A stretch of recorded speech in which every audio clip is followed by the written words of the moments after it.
Hi, I'm Alison Mosshart, and this is Untitled number 13 from 1994 by an artist named Don Van Vliet, and we are at the Michael Werner Gallery in London. Don Van Vliet is so meaningful to me, I think, because I grew up listening to his music, being obsessed with his record artwork, and his music being so unusual and really different from anything else I'd ever heard. But discovering that he was a painter, I remember being like maybe 18 years old in a recording studio and finding this gigantic book of Don Van Vliet's paintings and just disappearing into it for weeks. I'd always painted my whole life. My mom was an art teacher and I just grew up around art, but I had been a musician now for like a pretty long time, and something about that book just made me feel like I needed to start painting again every day, and really inspired me, and in a million ways. So I haven't stopped painting since then. But he's just one of those special people that,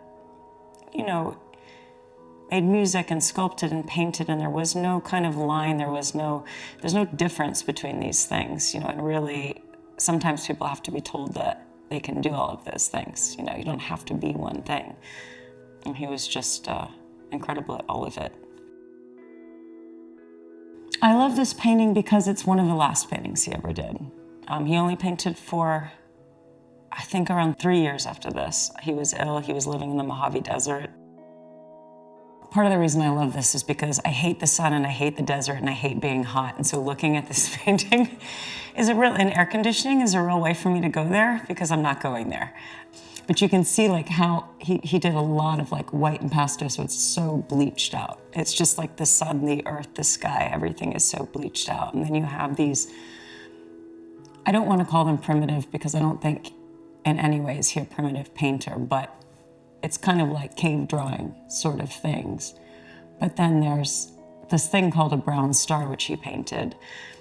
And at various angles and close up or far away, and sometimes when this work is printed on paper, it's really sharp, actually. It kind of doesn't look sharp now that I'm underneath it. But, he was painting his surroundings, he was painting animals and nature and the world around him and the way he perceived it as fast as he could before it changed.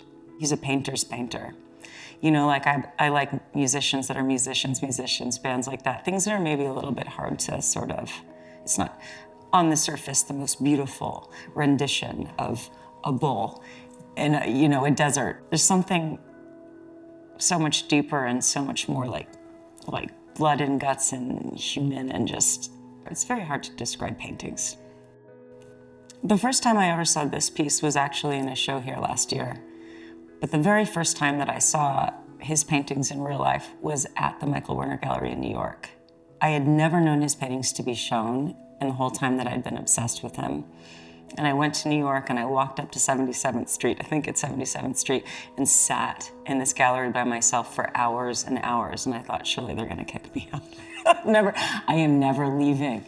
And it was the most magical thing to see these paintings that I'd stared at in books and carried this book around and scoured the internet for any kind of documentation, photographs, It was a life-changing day in New York.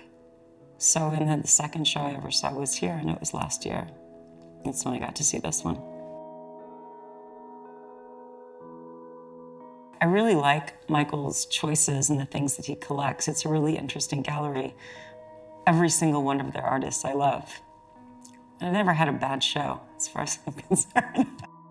There's so much stuff I can walk by, which is weird. People are so moved by, and for some reason my body doesn't do anything. There's something for everyone. There's reasons why we're attracted to things. It's like, why are we attracted to people? Certain things really speak to us, like, very loudly. Art is everything.